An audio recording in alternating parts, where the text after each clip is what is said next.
Our house is on fire. I am here to say our house is on fire.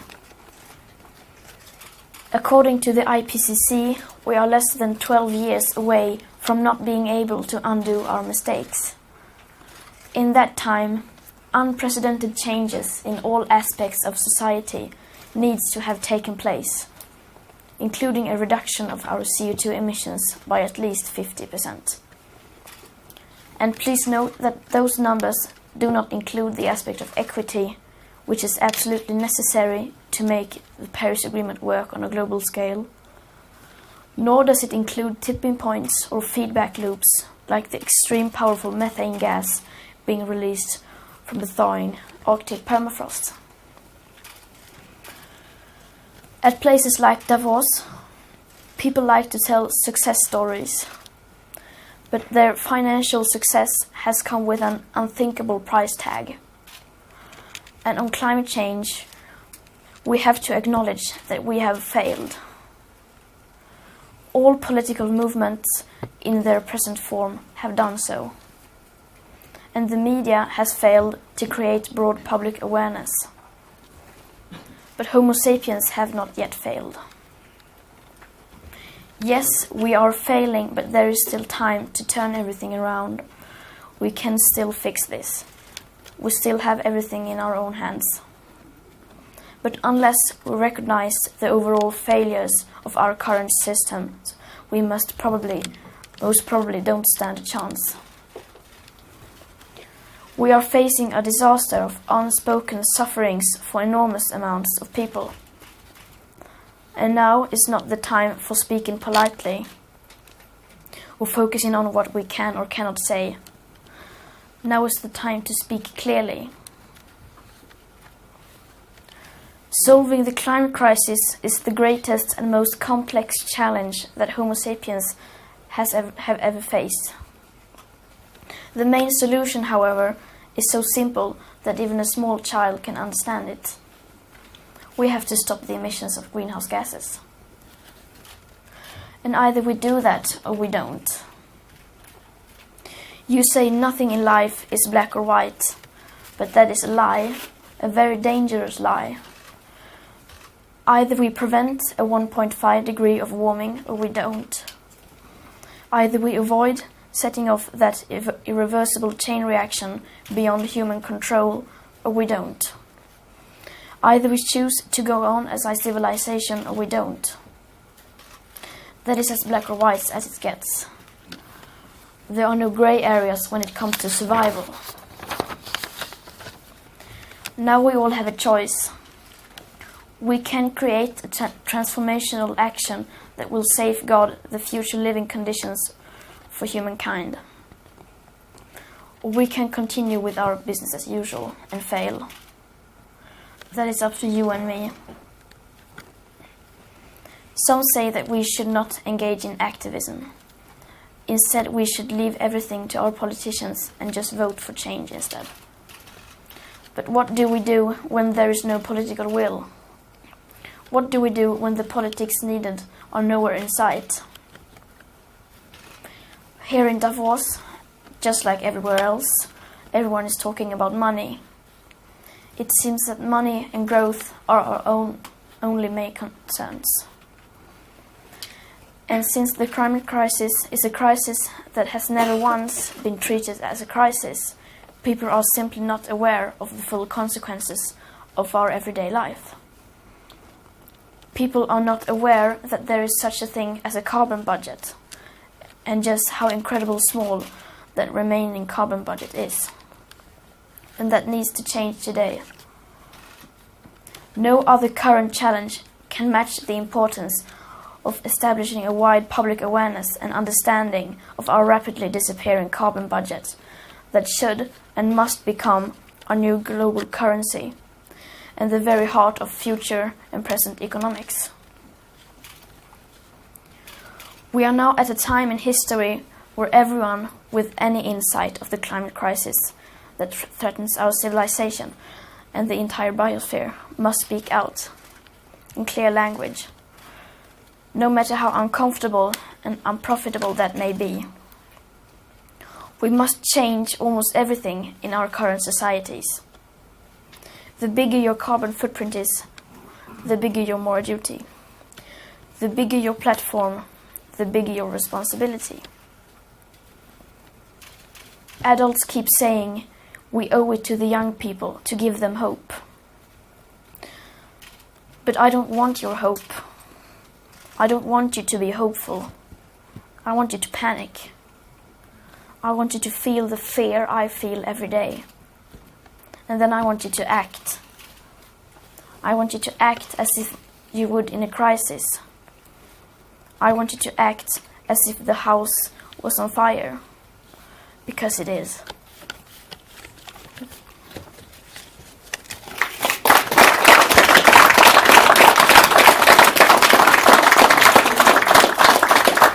Okay, so yesterday, a young lady, Dr. Thunberg, was nominated for a Nobel Peace Prize. So, thank you very much for coming.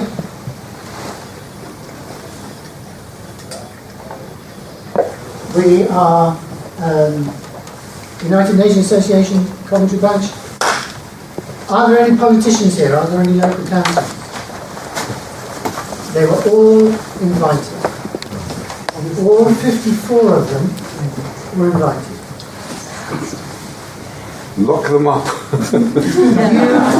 You here, the reason that I organised this was to give you the chance of speaking to them, because I had a pretty good idea that they would be here. Okay, let's try and be fair. This event was organised at short notice. They haven't, they've all got their own work to do. So some of them have already got events organised. I have spoken to some of them and they've said, sorry, we're already doing other things. So you can't totally blame them. But I've spoken to others who say, and I've said, what I want is for the councillors to come and explain what the city is doing to reduce its emissions, and I want the young people to explain to the councillors what they want them to do. And one councillor said, well, I can't talk about what the city's doing about emissions. I don't know. So, Jim O'Boyle has asked people staff from the city councils, this is a letter he sent me, he's responsible for dealing with this within the city. He's asked staff to come here to explain to you what the city's doing. Are there any staff from the city council here? I think this says a lot. This says a lot about what how Coventry is or isn't concerned about climate change. And this is your chance, because we're recording this, so this is supposed to be live streaming over the internet. We've got a video camera here. Obviously, if you want to express your opinion, then you can stand up and speak to those cameras and tell the world, because it's supposed to be live streaming, although I'm not sure that it's working. But certainly we're recording it and we will publish this on YouTube.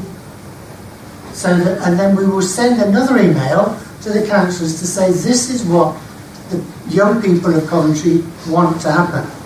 So this is your chance to tell them.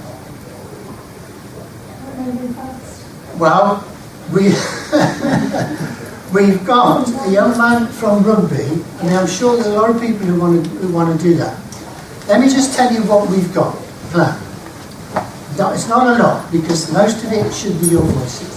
But we've got Samren from Rugby, he will explain to you what he's doing and why he's here. He's on strike. We've got 2 members of staff from Warwick University who will be talking, and all of us arranged or created slide presentations like part of this one. This is part of one that will explore what we can do, or what you can do, to try and make changes. So there are ways that we can force the councillors to discuss this question and we can make proposals about what they should be doing. But that's for later on. I think to start with, can we listen to Samren and he can explain what he's doing, what his history is. Thank you very much. Okay. Hello everyone, my name is Samren Reddy and I'm a member of the UK Youth Parliament. So as a youth organisation, we work to directly address the issues that are faced by young people today. I've always strived to reduce my carbon footprint in all aspects of my life. It started with very simple things, such as turning off the lights and other appliances when not in use. However, I quickly realised that I had to take further action in order to make a positive and lasting impact. During the youth strikes of February, I collected over 500 signatures as part of a petition on climate change, and I went to my local MP to discuss the issue, among other things. But why is climate change so devastating? Natural disasters around the world are occurring at an alarming rate. We are witnessing hurricanes that demolish valuable infrastructure, wildfires that burn thousands of acres of land, and cyclones that cause mass flooding and property damage. In the wake of these disasters, people grieve the loss of loved ones and destroyed properties while anticipating the long road back to personal and communal recovery. In 2018, some of the top global natural disasters include Hurricane Michael, $17 billion, 32 deaths. Typhoon Jebi in Japan, $9 billion, 246 deaths. Typhoon Mangkhut, $6 billion, 161 deaths. In addition to these, there were 42 individual billion-dollar natural disaster events in 2018, well above the average. The total economic costs relating to natural disasters last year was $225 billion US. These figures are staggering. As you can see, organizations such as the United Nations and charities are spending billions in dealing with the after effects of natural catastrophes, in taking care of the damages, providing food and support for displaced people, and rebuilding infrastructure. Over the coming years, more money will be needed to deal with the aftermath of disasters than perhaps working now on formulating preventative measures and taking action. Droughts, floods, wildfires, and hurricanes have already caused multi-billion-dollar losses, and these extreme weather events will only become more frequent and more devastating as the climate continues to change. Tourism, agriculture, and other weather-dependent industries will be hit especially. Food and water shortages will become commonplace. Large-scale migration of climate refugees will be the result of these events, and the threat of rising sea levels, which will make large parts of the earth uninhabitable. Last year, 24 million people were displaced by natural disasters, a figure which is likely to increase. This will coincide with mass extinction events of the various species on Earth. We, the young people, are going to inherit this nightmare balancing act of environmental debt. We know there isn't a magic button that can be pressed to reset this situation. We know that there are people that are set in their ways and do not see the issues the same way as we do. We know that some adults are making some changes slowly as they see climate change as just a transition. We see climate change as real action for now. What we need is to work together to understand the common ground and to work towards a common purpose. Young people have strong ideas and voices and are ready to take action. We need the opportunity to meet with world leaders and express our concerns, and with the valuable experience of our combined governments, business leaders, and influencers from all sectors, we can bring about the change we need to protect our futures. We know that we are already having an impact on some business leaders. In an open letter to Greta Thunberg, an investment banker from Generation X called Shreya Virdee states, 100 corporations in the world stand for 71% of all industrial carbon emissions on this planet. We know who they are, we know what their names are, and we know who owns them. It's our parents and grandparents, the savers of the world. If we can redirect just a small percentage of the trillions of dollars invested in these companies to companies that prioritize sustainability, the effect would be profound. End quote. In the 12 years left before global warming becomes irreversible, humanity is tasked with a difficult yet crucial challenge where failing cannot be an option. We have an obligation to settle our differences and combine our knowledge and work ethic to steer away from the negative effects of climate change. We cannot take a seat and witness the world descending into despair. We have a chance of reformation to fix our mistakes. If we are able to make a difference, we will be remembered in history as the generation that saved the world. The future of Earth, our home, lies in our own hands, and it is up to us to determine its fate. Thank you very much.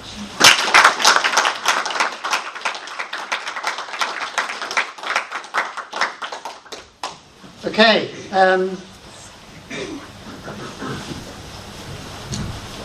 So, shall we start giving another member of the audience who hasn't been invited a chance to, or maybe a group of you, a chance to speak to these wonderful city councillors who obviously are deeply committed to climate change. Tell them what you think they should be doing. You know, who wants to give them a message? We can have a group of people out here if you want. Okay. This one over here. Okay, we'll have you two. They are organised this. Thank you.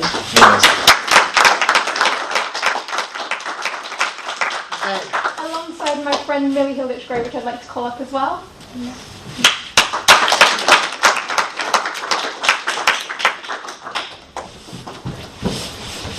So I just have a small statement here. Hi, I'm Shreya Virdee, representing the youth of Coventry and the UK SCN. Sorry, what's that? The UK SCN. What does that stand for?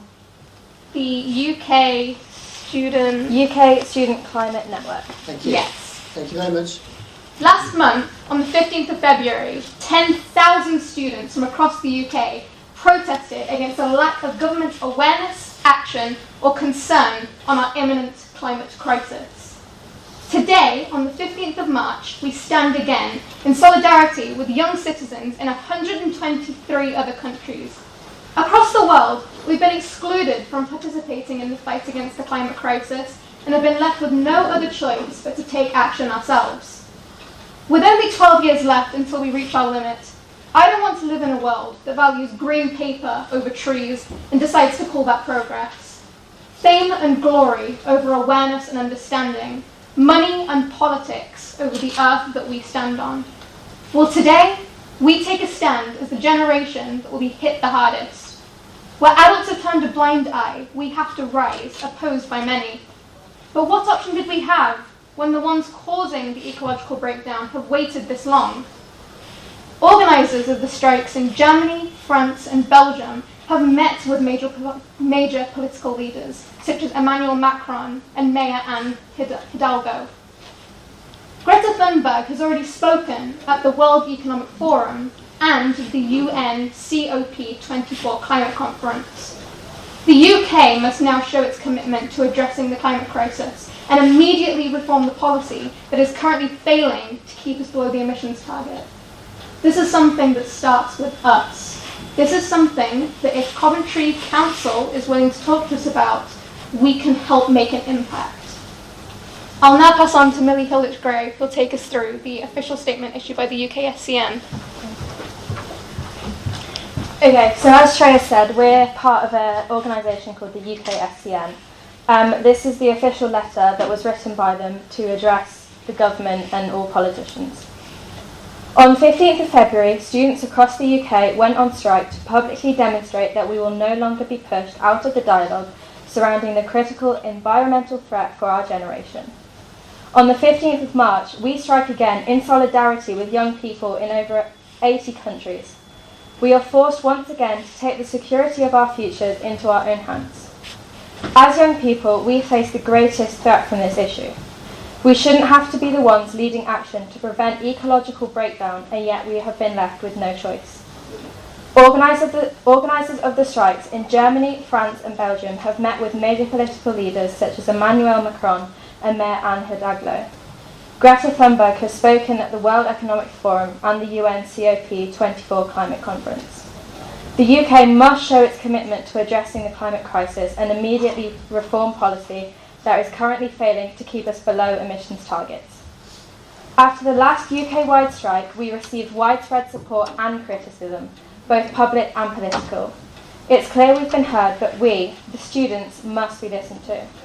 We challenge all political leaders, including Jeremy Corbyn, Theresa May, Arlene Foster, Adam Price, Mark Drakeford, Mary Lou MacDonald, Caroline Lucas, Vince Cable and Nicola Sturgeon, along with key ministers and policymakers such as Sadiq Khan, Michael Gove and Damien Hines, to meet with representatives from the UK SCM. We seek to discuss the climate policies we are committing to in the UK, the representation of the voices of the young people in this issue, and what the UK will be doing to take responsibility for its share of global emissions. This is in order to make a just, swift and total transition to an emissions-neutral UK to curb the most imminent and devastating results of climate breakdown. We are already seeing the destructive and sometimes irreparable effects of changing climate, and we know that personal lifestyle changes are no longer enough.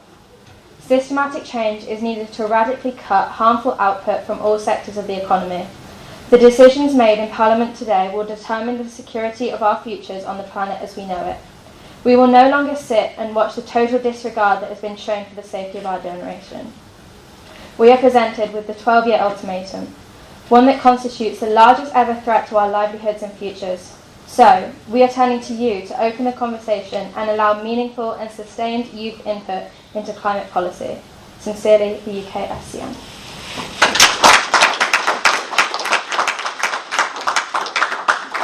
Hi, my name's Ellie O'Brien and I met these girls for the first time in person today.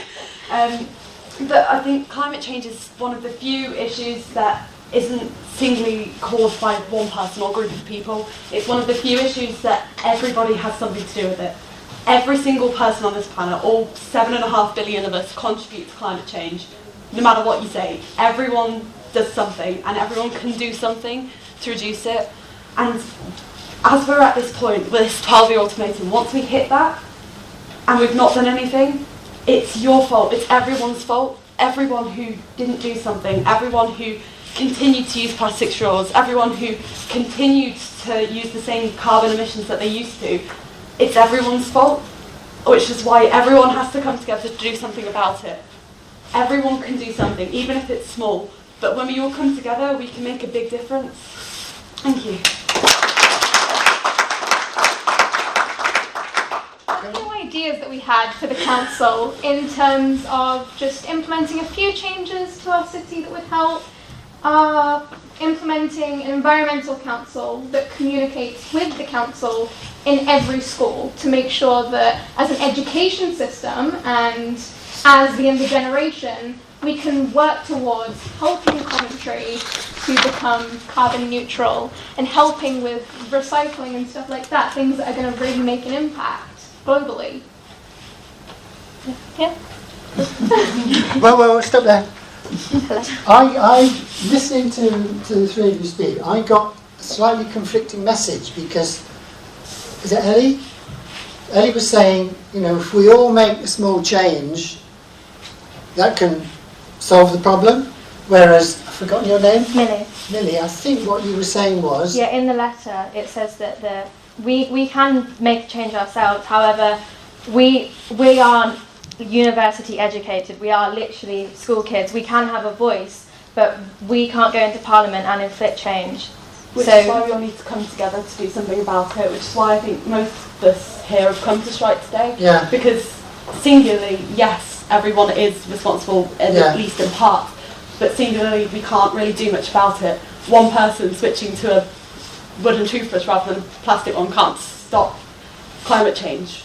But if everybody does that, if everybody comes together and protests until the government does something, if everybody comes together and does their part, it can make a much bigger impact than just sitting there and doing nothing. I mean, there are people with a slightly different opinion, and I was kind of getting that message from the letter that you read. Some people are saying, even if we do that, it's not going to be enough. and we need a fundamental change in the way that industry and society is organised. And I can show you a video of one of the people who's chief in promoting this point of view, but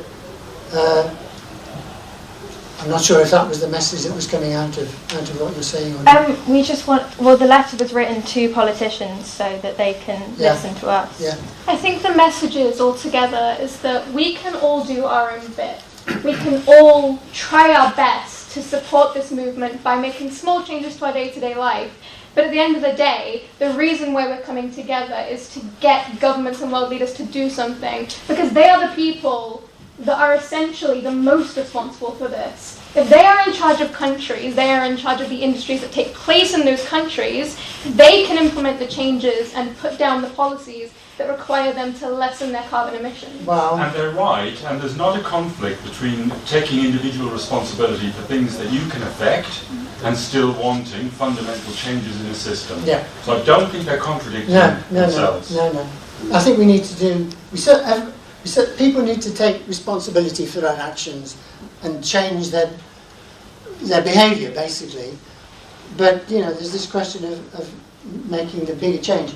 But the idea of governments enforcing change, I've got a video that I could show you about what happened in France in November when they put up the tax on petrol. The tax on petrol was still below the tax on diesel, but tens of thousands of people went on strike. By going on strike, what happened is, on the Saturday, they went out in their yellow vests and they closed the road, so you couldn't get into supermarkets, you couldn't drive down motorways. And subsequently, they've done that every Saturday since then. And there was a time in December, I think it was in December, when they were, smashing the Arc de Triomphe statues. It was not a good, and that might be the kind of response that governments are going to get if they try, for example, to increase taxes. Suppose they raise taxes on aviation fuel. Aviation fuel, the tax is very, very low. It's nothing like compensating for the amount of pollution that planes create. If they put up aviation fuel tax, we'd have to do it globally because planes can fly around and buy it in different places. If they put up tax, how would people respond? Now, I don't think in this country we have such a volatile population as I do in France, so I don't think we'd be out smashing up the Houses of Parliament, but would that government get elected the next time? Can I just say, I Sure. completely agree with what you're saying, and I've given this a lot over the last few weeks, and the problem is, governments, exactly, they're thinking about, they don't want to do long-term public decisions, they'll get voted out. Democracy, I kind of feel, doesn't work. You need a state lead, head of state, and I'm thinking, like going to war, everyone gets behind whichever government's in charge at the time, whichever party's in charge, and everyone gets behind the whole country. And I'm thinking, the Queen, Prince Charles, makes a statement and says, whoever's in power, we got to do this, we got to act on this quickly. Once people are behind them, the changes that government bring in, the policy changes, you're right, the taxes, hopefully people will then support. And I'm kind of thinking, is that a way in? Someone that the whole country looks up to and goes, yes. But isn't it very convenient? Wait, hold on. I think how you talked about aviation tax being the same as fuel. I disagree, mainly because how fuel planes work. Well, planes are a luxury good, so they'll immediately be more inelastic in demand. So if you raise the price, it won't be as effective. Whereas fuel, people have to buy it because it's a necessity. Okay. Can I just say, I think there's some people wanting to come in. I just thought we should. Absolutely. Can you try and get them to sign in for me, please? Yeah, Samren. I think that we need to stress the importance of education, because Stand up and turn around so people can hear. I think that in terms of how people respond, it's all to do with education, because when you're more educated, you're obviously more open-minded to more things, and you're more free to make up your own mind about certain things. So I think it's important that already our national curriculum includes a large part of it, talks about climate change, but I think if we stress the importance of educating, especially the youth, which seems to have been very successful, but educating people on the issues of climate change, then they're more likely to support policies that will actually help deal with the problem, even if that means raising taxes of certain goods that we're used to getting at a cheap and affordable price. It's a shame that the schools didn't support this today, then, isn't it? It is a big shame. We have talking had about some. education, which doesn't have We've to got be. some school students here. I understand that. What I'm saying about schools in general, why didn't they support their pupils? I think that's just part of the general, you could call it apathy or lack of interest or lack of urgency. People are concerned about their own lives, about Brexit, about knife crime. Those are the crises that people see. Climate's, Well, that's because the media are pushing this forward, aren't they? Brexit, knife crime, etc., etc. And so other things sort of get pushed down. Yeah. But what I'm saying about great, I'm so happy that the school children are coming out, and there were some home educated kids supporting as well. That schools, did you say that your headmaster wasn't going to allow you to come today? They found an issue with that kind of safeguarding. thing. So obviously schools have a obligation to obviously keep people safe, like local parentis, obviously. But still, I thought it was good to use the freedom of expression that I'm entitled to and to make an impact. They can't really prohibit you and stop you from coming out. All right. We're going to move on. Thank you very much for your contribution.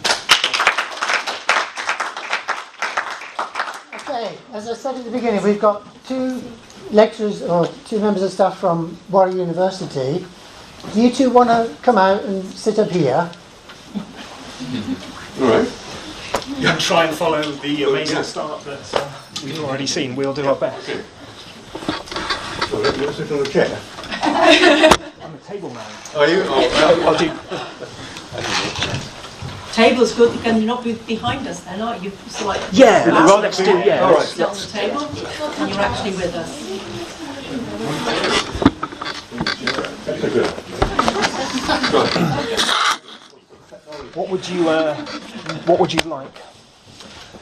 Well, I don't know if you're able to speak on the question of, well, I mean, really,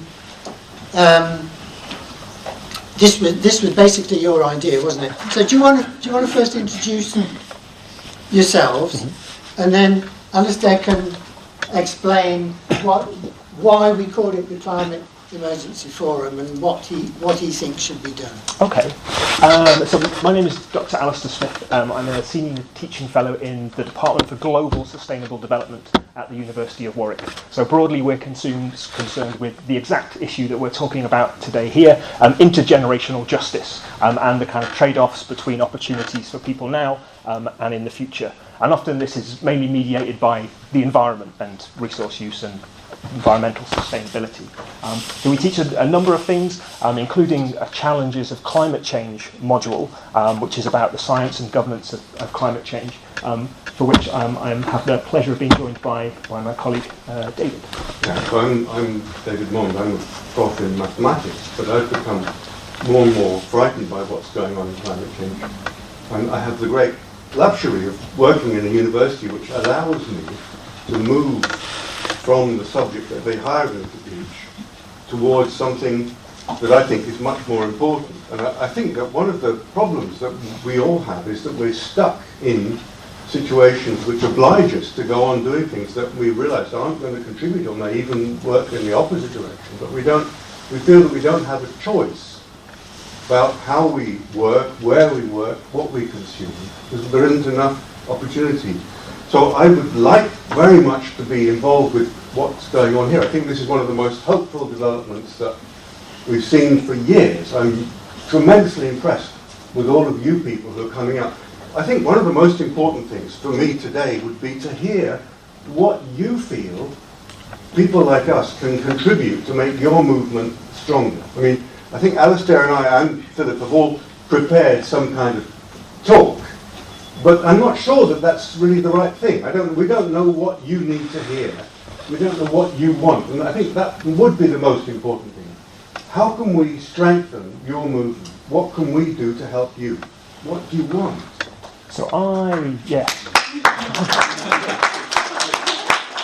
So I've got a link kind of from where people have started into a kind of activity that we could do probably in groups to start to kind of build this knowledge and understanding, and then maybe we could think about reconvening. I don't know if that sounds of interest to people, so everyone gets to chat in groups. So just to make the link, people are leaving when participation was mentioned. This is the opposite of what we want. So the point I think that we were talking about just earlier is, for me, capacity is so important. So yes, we are all part of this process. We are all contributing to the negative outcomes that we perceive, but at different levels. And clearly we all have different levels of capacity to respond. So some of us individuals, it's hard to make choices and choices that make a big difference. Kind of ranging up to the level of governments, of states. Clearly they have the capacity of lawmaking, of construction of incentives. And I think it's appropriate that people take on this challenge commensurate with their capacity and responsibility. So that's why I would like to see governments act. I think that the example of France can be dangerous because we can read the wrong thing into it. In my opinion, I'm an interdisciplinary academic. So I do a bit of economics, I do a bit of environmental science.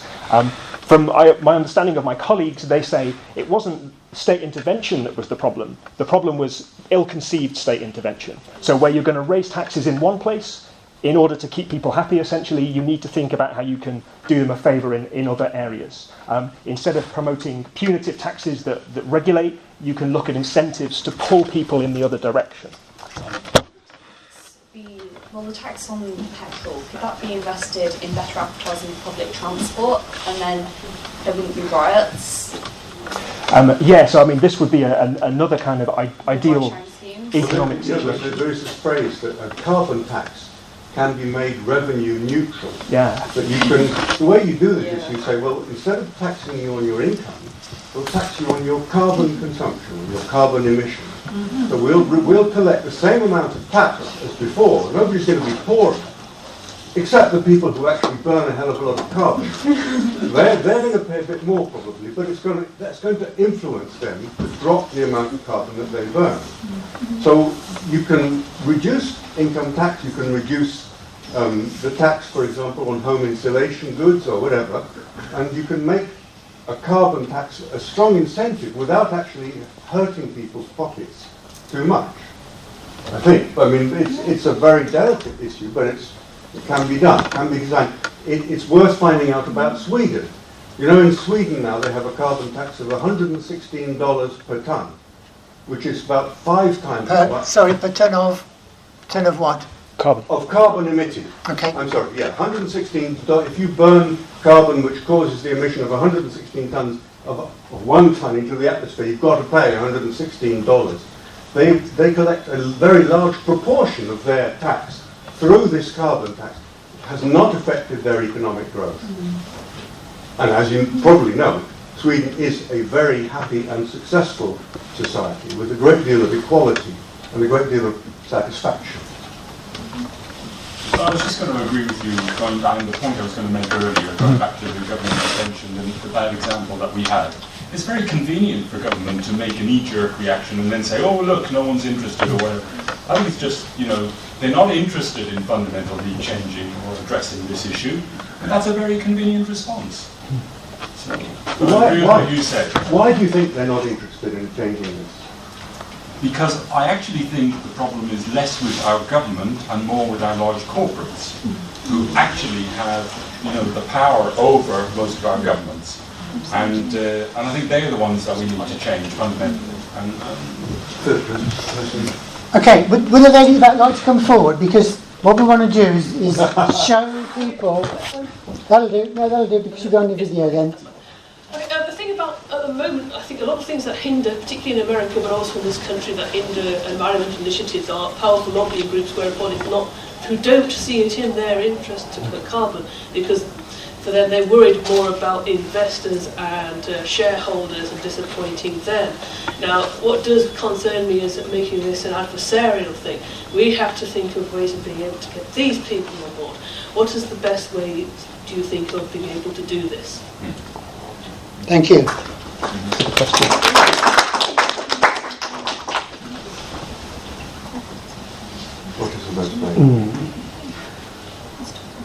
I think some time ago, it occurred to me to think of corporations as like robots. I mean, they don't look like people, so we don't recognize them as robots. But if you think of a corporation as like a robot, it has intelligence, it has many parts, it can move things, it can make things happen.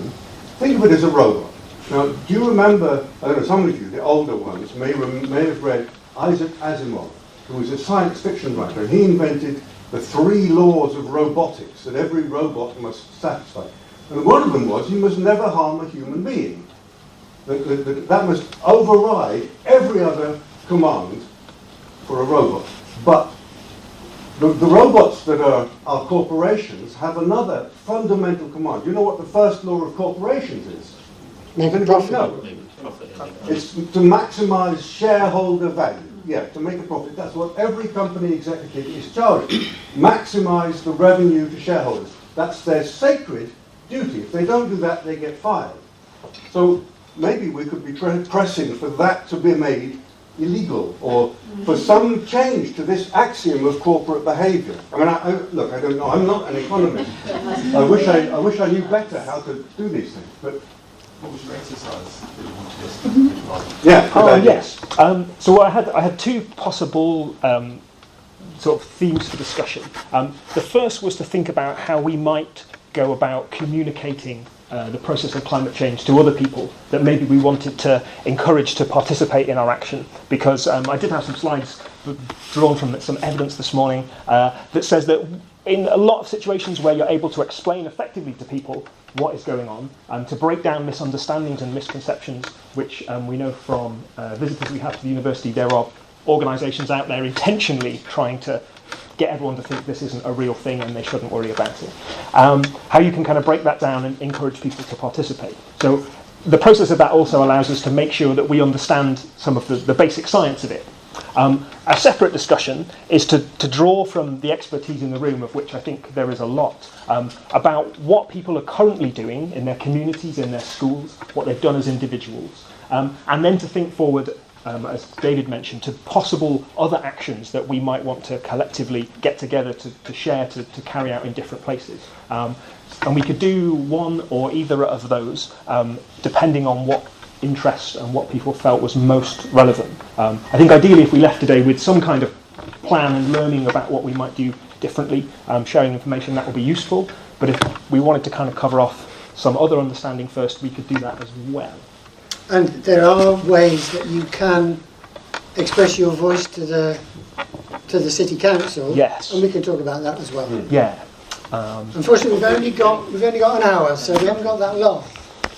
So maybe the kind of the action is the most useful thing to do in that case, for us to think collectively about what we've already done, what we're aware of, and then see if we can source together sort of an agenda for them. Should we ask some of the striking children to tell us what actions they're doing in your schools, or I mean, would anybody like to begin to tell us what you're up to?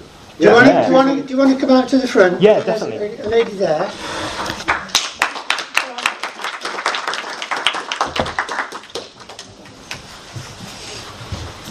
Yes, come on. Tell us your name. Edward. Okay. Go on. In a school, I think one of the most important things to do in schools is try and make more people more people aware about how important the environment is, because everybody knows that there will always be a few people who don't understand the seriousness of the situation. Some people will just think that it just means there's a little bit of rubbish here and there. But in reality, what some people don't get is that it goes way, way, way beyond that, and that everything, lots of things could end up really bad if people aren't made aware of this environment and nobody does anything to stop it. Well done.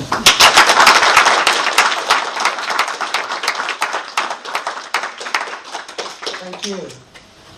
Yes, lady. Yeah, so what's your name? Lola Ailey. Yeah, I was just going to say, in our school we're doing like we have done a scheme that's about plastic bottles and like plastic and stuff in our school, and about littering and stuff. Which school is it? North Leamington School.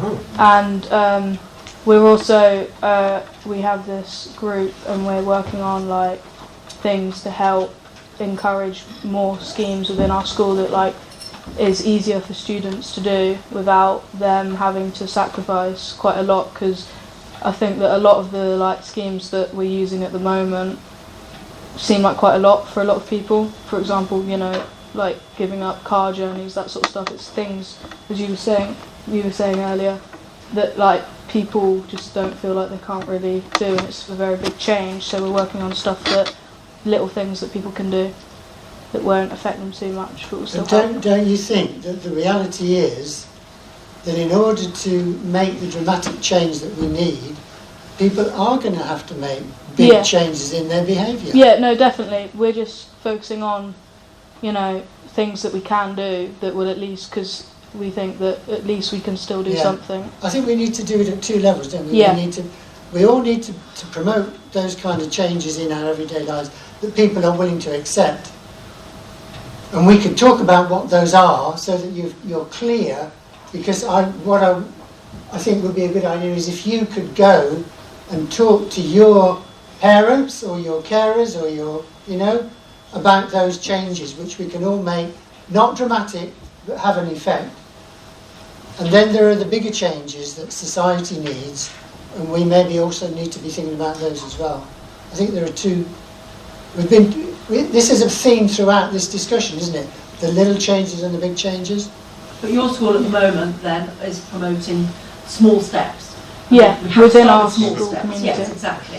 So Sorry. it's awareness Yeah, as well. sorry. I think that. Come out to the front. Sorry. Yeah. No, I just had to say one thing. Come into the limelight. I literally had to say one thing. I think that these little steps become big when you collectivize them and when you make them unanimous. So as was being argued earlier, like an individual change, yes, if you collectivize them, if you implement these rules for individuals in schools to be following, you make them much, much, much bigger. That's wow.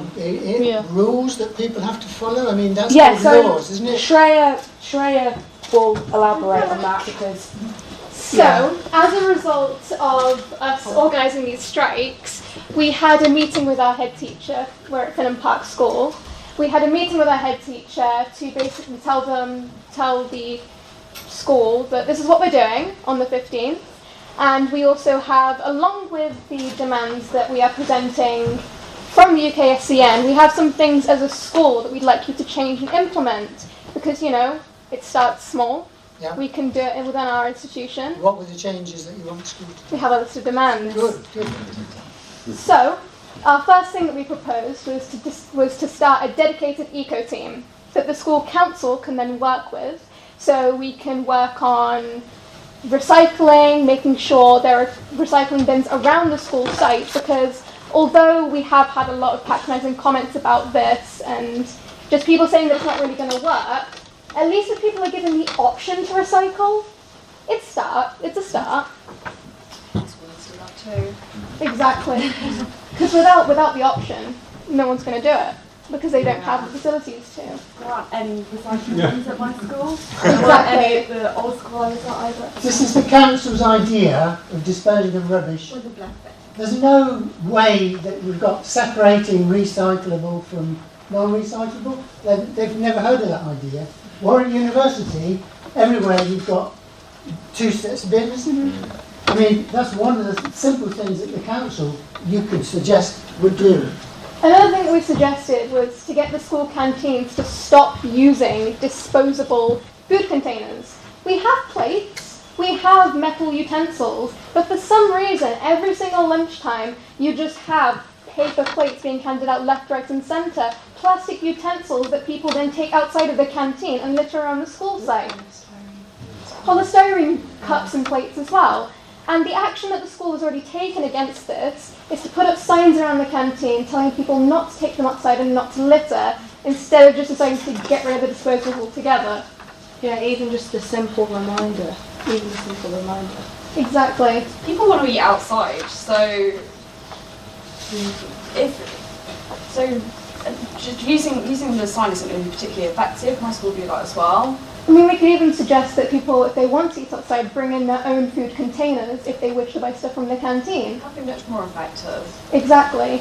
Can I just build on that? So I think that's a really nice example of something that happens on a big scale. The deferral of responsibility to the individual. And I feel this is something that the government does and something that seems to be emerging that your school is doing and saying, we're not changing our behaviour, it's up to you to put this in the bin even though we've given you something that's non-recyclable and inappropriate. Same with kind of government action, it's, you can make changes to your own homes, but actually we're not going to intervene. So I think that's a really nice case study that you should be pushing further for them to respond to. So there's a couple of people. Do you want to stand up and speak? Yeah, you.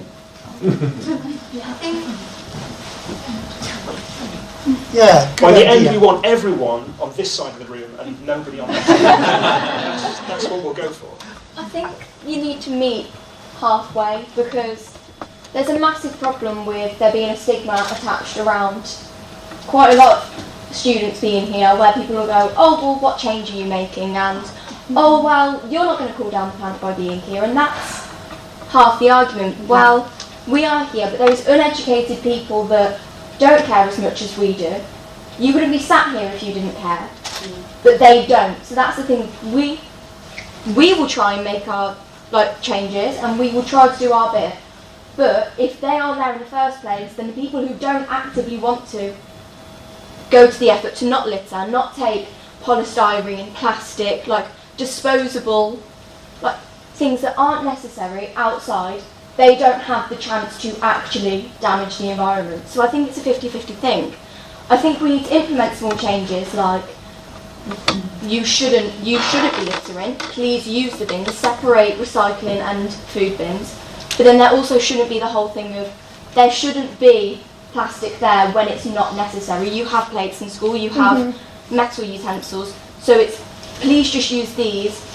But if you are going to use the plastic, at least have some respect and treat it properly by putting it in, recycling or doing something that's going to help and actually. Another thing that's a massive issue in schools and institutions as well is there are students like us here that truly care about this stuff and we're passionate enough to come here and voice our opinions, but it's a general theme that there's this massive stigma about being different. And so if you have these beliefs and you have these passions and you voice them, you're suddenly an outsider. You don't fit into the social norms, and you're then written off as somebody who's not socially acceptable, somebody who shouldn't be listened to, and somebody who should be ridiculed. And I think that by forming student councils and student bodies that really push this message and can get it through to everybody else in the school, we can slowly start breaking down this stigma and getting people to voice their true opinions. And to the governments and to the corporations. Yes, there is a complete difference between there's so much that we can do and then we need to push for bigger changes. So small changes will lead to bigger changes. So you might sit and think, well, what's me not using a plastic straw going to do? But when everybody starts to do that and everybody becomes accustomed to that idea, people will then become more available to make bigger changes, so then everything will become a lot easier. So then more people will be like, well, maybe then we should make bigger changes to aid our small changes, it's like a domino. Could I just make a comment there? I think you're absolutely right, and I was wanted to say just that point. But by making small changes, you start to develop your own awareness of the bigger changes that are needed. But I think that alongside those small changes, you should also be studying and learning, because that will help you to widen your vision and understand what's needed. I think there needs to be a lot more education in schools around it, because there's a lot of people, especially in my year, that don't care for it because they don't know the actual impacts that it's going to have. But not everybody goes to school. Quite a large number of children in this country and around the world that are home educated. and yet they know about this stuff. So you couldn't, it's about education. Education doesn't have to happen at school. You can educate yourselves when you're not at school. It doesn't have to be their responsibility to educate and make you aware of what's going on in the world. It's kind of the same thing though, going back to the stigma point that I made earlier about the fact that kids don't want to do this because it's not cool. It's basically the same thing as reading. Loads of kids don't read, and on World Book Day, we actually find it quite hard to get people excited about it because it's just something that people don't do. And the main reason for that is effort. People don't want to put the effort in where it isn't needed. They won't go away and research these things. They like the information fed to them, which is why having this education in school as a compulsory part of the curriculum will work, because then people have to learn about it. It's something that school kids will get educated on, and it'll become normal. Teach people how to teach themselves as You want well. to stand up and say yourself? Just to play devil's advocate a bit, if you force someone to learn of it, they'll be less inclined to learn about it themselves if they're not passionate about the subject. You know, that when you were if you were doing your GCSEs, when you did a subject you didn't like, unless you're an exceptional student, you would, mess around in that lesson. It is not the case with everything, because I personally have a massive passion for science and a massive passion for reading in English. And if I wasn't taught about these things in school first, I wouldn't have then been able to go away and research it, because it's the school and the education system that starts off that interest and passion in students. Can I also respond to that as well? I think by starting more eco-groups like you suggested, I think is a way to reduce the stigma. In fact, my school actually has a dedicated eco-group. They're called the Eco Committee, and I've worked with them on numerous occasions, and they've already actually done a lot to help with problems around school, like they've installed plastic bins. And since their establishment, we noticed a change in attitudes, an attitude of people more willing to actually talk about the environment and talk about climate change.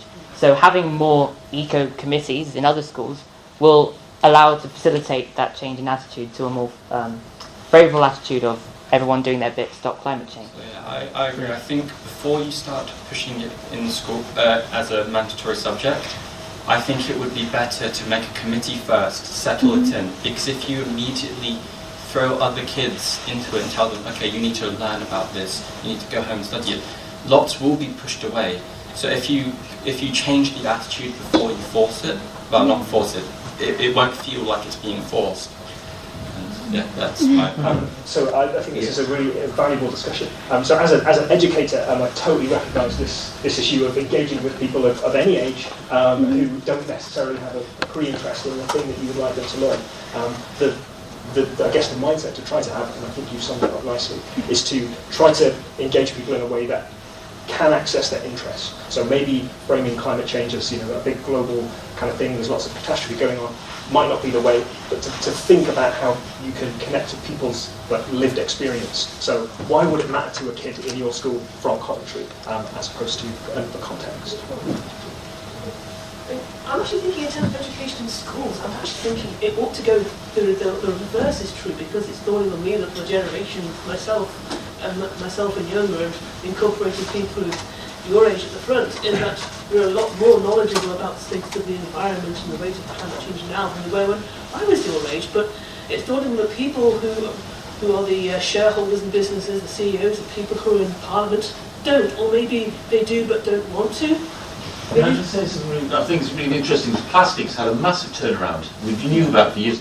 One programme, yeah, and that's certainly the country got behind it. It happened like that, and I feel as if we need something similar on climate change.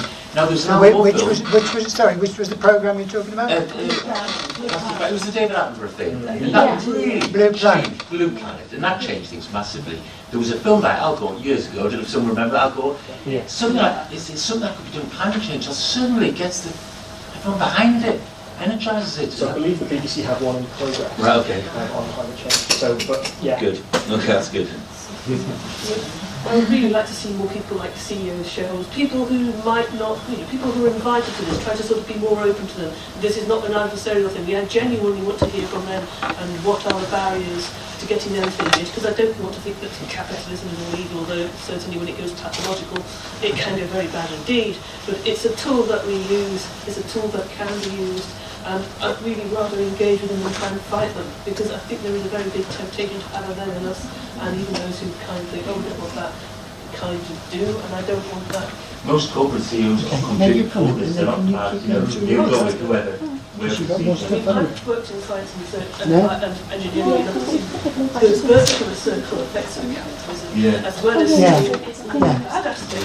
We need to move on to other ideas, because you seem to have a lot. Okay. So I'm just going to say one of our ideas. I'm not too sure if it's on our list at the moment, but we are kind of the minority in schools. I have faced a lot of mocking and stuff being said about me because I'm doing this. And I think if we had assemblies, say we had lecturers like yourself come in and just not force it onto people like you said, but just make them aware, because most people in schools don't actually know about what we're doing, and which is why there is such a bad stigma around it from our own peers. And if we had assemblies where just literally telling people the facts and what they can do to help can really in an engaging way as well. I mean, you're a super engaging lecturer. Absolutely. We need more people like you. But maybe as well, if we as a student body take this forward, certainly because we are of the target age in getting this message out, I think we can certainly try and educate more kids in schools and really, really get a passion going behind this movement. I think we'd be privileged to be invited. That's a great idea. Oh, you take notes, by the way, because I need it. I'd like to capture. So we're creating. That's a great idea. We're creating video. Yeah.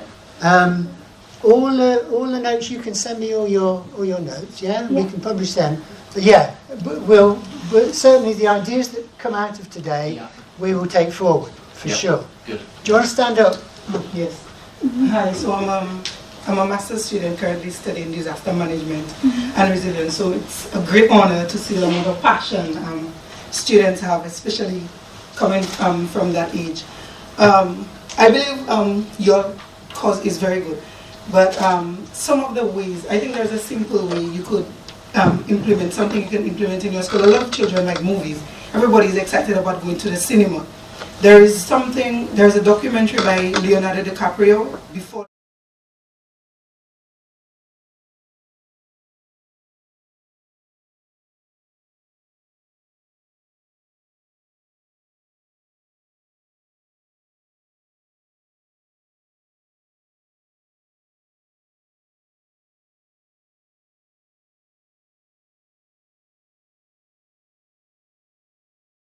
And there is also another one, is it a plastic ocean? I think you could use those two films to, you may tell them about it, but by the time they see the impact of climate change and the little things we do with plastic, by the time they see that impact on the environment and what it will be for them, because 12 years from now, they will be impacted as well, not just you who's championing the cause. So I think you should try to implement those two movies, probably find a way they could, through assembly, get an hour to show the film, then the entire school is able to watch it and they would see how individual lives are impacted, people who do not have homes, who cannot provide for their family because of what is being done in the country that they do not even have any input on. For example, I'm from the Caribbean, and I don't know if you all heard about Hurricane Maria and the 2017. This was very devastating for my region, and we are trying to do things, to do changes, but it is so little what we can do because the impact doesn't come from us. The little carbon emission that we give is like a dot compared to what the UK or the US is giving, but the Caribbean regions are the ones who are negatively impacted, and a lot of people are losing their lives, property, and the economy is struggling. So it is very good that I'm very honored to see your champion in this.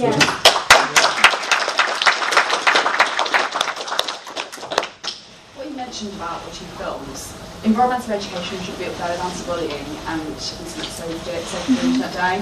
So to be honest, I think a lot of it is breaking down the stigma, because we have had people trying to get this message across in school. I mean, my geography teacher actually showed Greta Thunberg's TED Talk in our geography lesson, and I was really upset because it was just met by sniggers and by people not really understanding, or wanting to understand, and just deciding to write it off as a few environmental nuts that are getting together and just doing this thing. I think that as well, the media, we all know, is very influential, of course, whether it be for a positive effect or a negative effect. And obviously, you've heard, there's obviously controversial things with the media to do with fake news, but I think that if we were to use the media, which influences everyone, and we push more climate change information, that's the way, essentially, of encouraging people to actually do stuff, by using the power of the media, who are very powerful, and to influence the population. Yeah. I 100%. No, it's right. Go on.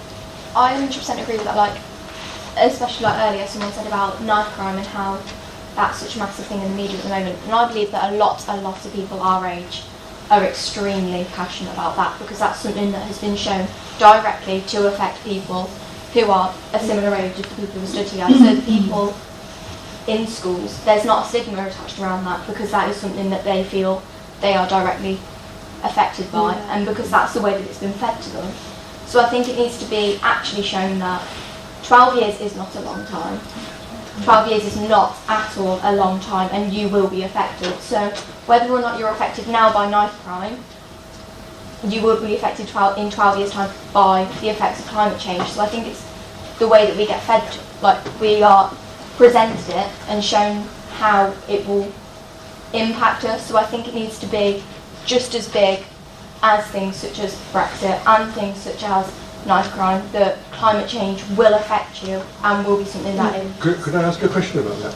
Suppose that the Coventry Lord Mayor invited the climate activists to some kind of celebration of their activity. What effect would that have on your status among your fellows at school? Would that decrease the bullying or would it increase it? Okay, probably an increase, because it's like, oh, look at you, you're doing this stuff, and now you're going to see the Lord Mayor, what do you do? Because something that's... It wouldn't help them. I think it actually depends on who we're going to meet, because obviously it depends on who the politician is. Like, I mean, I'm just saying as an example in my school, if I was going to meet Theresa May, there'll also be a lot of jokes, but if I was going to meet, say, I don't know, Bill Gates or something, then there'll be more positive effect. And I mean, I've met my local MP, and even though there's a split opinion on him, it had a very positive effect.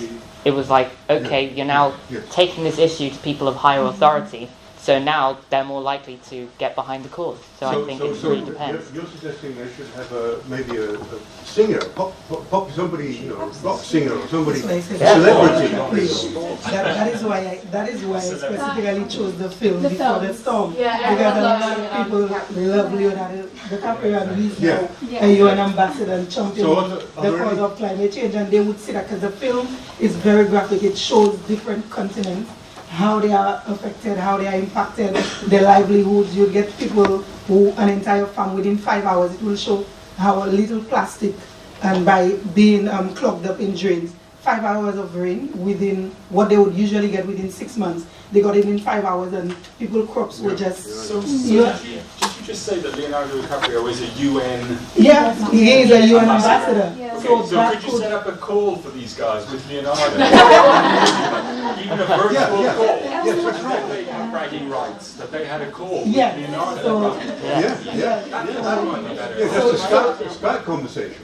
So at least it will show, you could now use that to say, okay, we have celebrities who are now championing the climate change cause, so it raises awareness, and they too may get some form of interest in it. By getting backing from more influential people, Leonardo DiCaprio or not, will definitely help us, because it will show that we are actually making a change. But Philip, do you, as a part of the UN association, is there an avenue of communication we could open up to try to speak to an ambassador? We have no direct links with the UN. However, we could try. I will try. I also think the thing is as well, you just need to be resilient. Like, my school's quite a synthetic environment, everyone.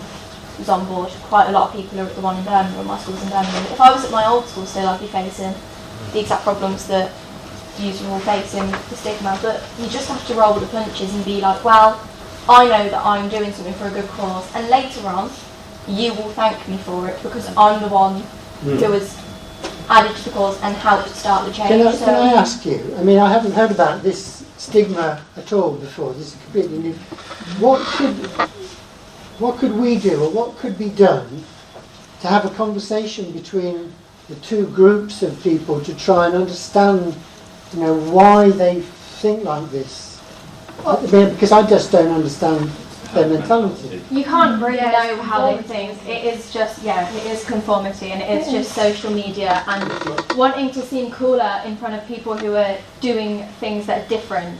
But I think by having the assemblies, like I said, and having people like you or your lecturers and like showing the film and just showing real life people who do support the cause and are more knowledgeable about it than it's just us, who people at school might not like us that much. And so by having assemblies, showing the Leonardo DiCaprio film, having talks from you, talks from lecturers, it can just make people aware that what we are doing isn't just something that's different, it is a global movement. We basically need to make this a trend. Yeah. People will catch on. So, you said about the stigma with young children, and then you've got people like Donald Trump. Oh, God. So, you know, you can't understand this. You get a young child stigmatising against this movement, and then you've got Donald Trump that's doing it. I think as well, having free, fair and open discussions between the two groups of people allows for a greater understanding of both sides, but also is a good avenue for promoting the cause of climate change. Yeah. And the lady at the back, was your hand stretching or? Sorry, so I'm a PhD student at the University of Warwick, and I've come with my colleague to support all of you, and this is fantastic, of course.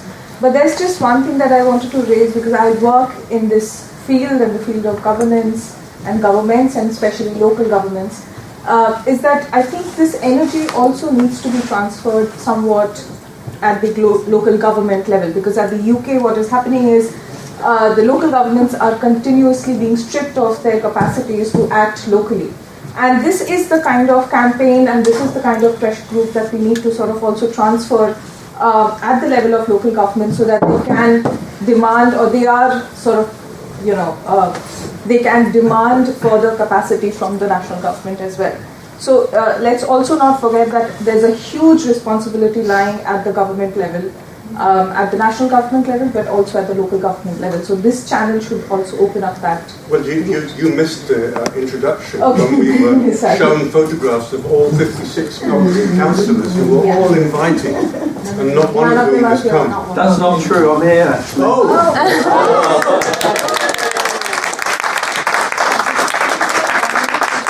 Get the background out of the way. Please. Because you're the only one, so... Sorry, I don't recognise you. What's your name? Roger Bailey. Okay, Mr. Bailey. Thank you very much for coming. I just wanted to hear what the passion was about. And it really is a shock to hear that you get bullied because of your beliefs. And I'm really surprised, because I really thought that the youth of today were the ones that were leading this, yet there's an awful lot that aren't. So, Well, I mean, we are. Yeah, there is a large number of people who have striked for this, like across the world. Yeah. But then there will always be people that don't agree with you, and always. like just Resilience don't like is a it, massive part of it, because if you're passionate about something and if you, like us, will bring your opinions forward, there's always going to be somebody that opposes you. well, I get that as well. I'm on the wrong side sometimes. That's life.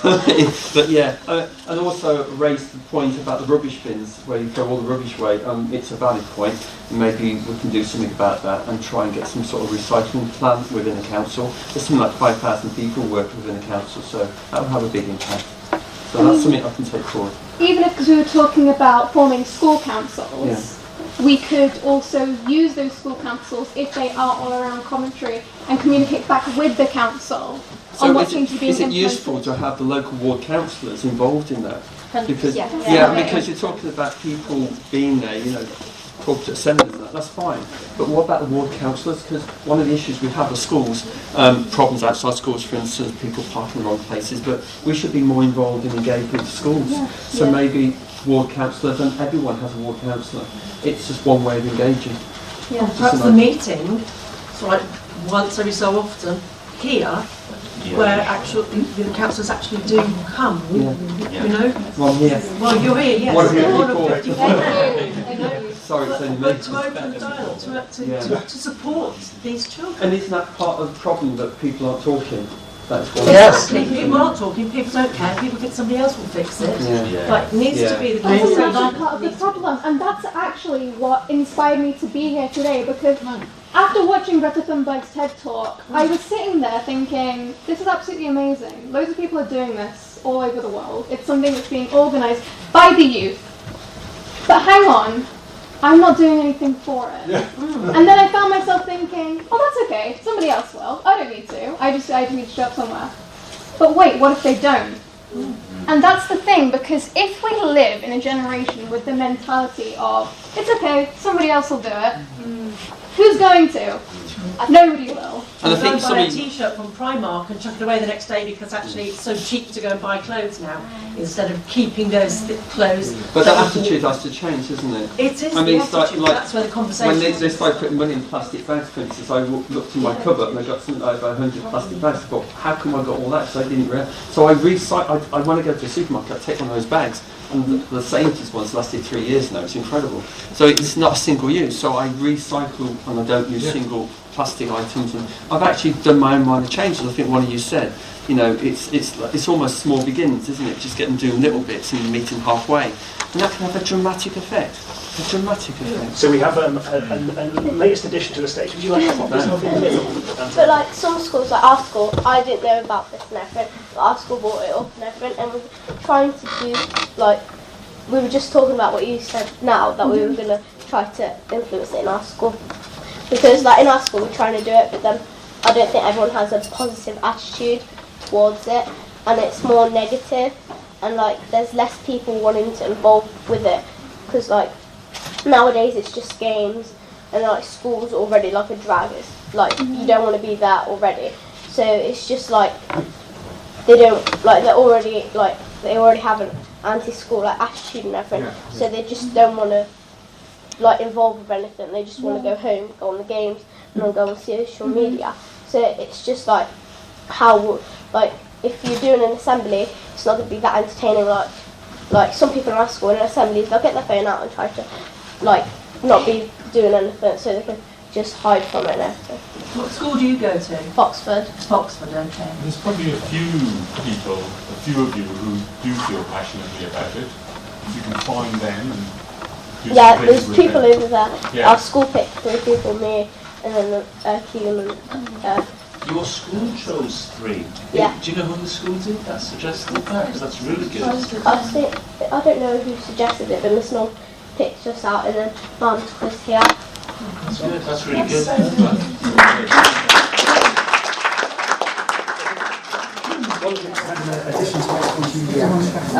I was just talking to Mal here, and we were saying how I don't think people really care about things until it directly affects them. For instance, Foxford's got a little bit. No, focus, please, because.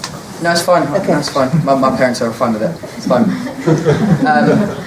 I don't think people really care about things until it directly affects them. Like Foxford, for instance, no one really spoke about knife crime at all until we had when one of our students was killed. And when that happened, you see the school change completely, how everyone now feels strongly about knife crime. And I think it's the same thing here, where when these 12 years are up and climate change directly affects us, that's when people are going to start caring about it. But then by that time, it's going to be too late anyway, and so we're not going to be able to do anything about it.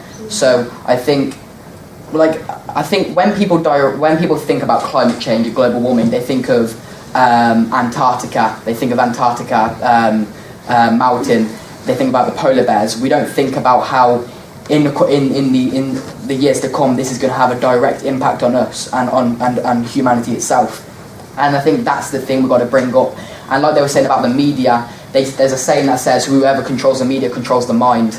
And the reason Brexit and knife crime is such a big thing is because the internet and the media make it a big thing. And I think if climate change is made a big thing in the media, everyone will think it's a big thing and everyone will then start making a change.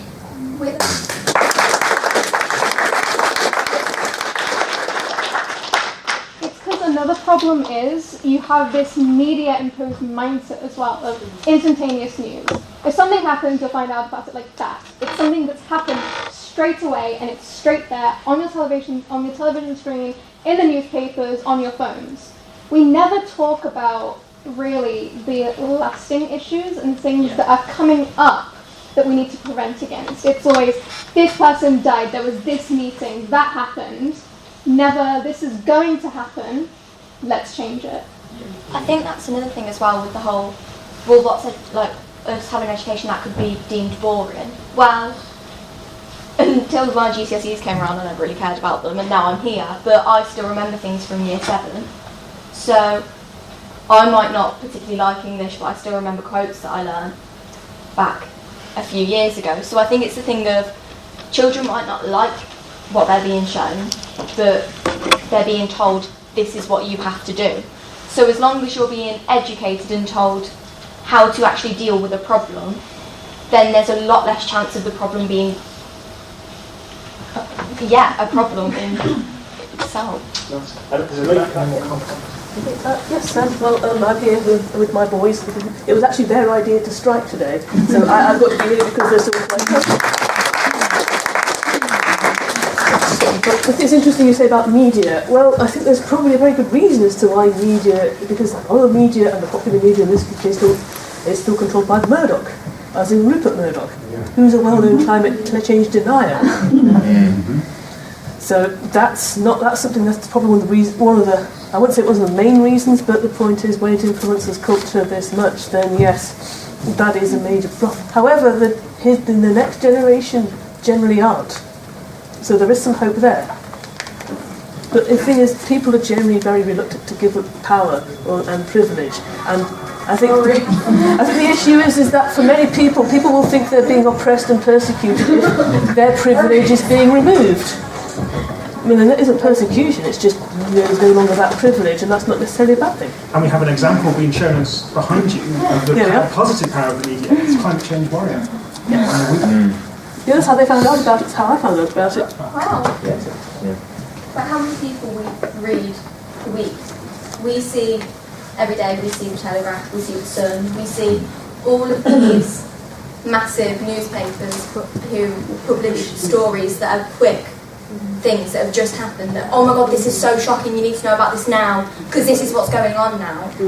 Climate change is going on now, and that's the thing, we're made so unaware of it when we should be made aware of it.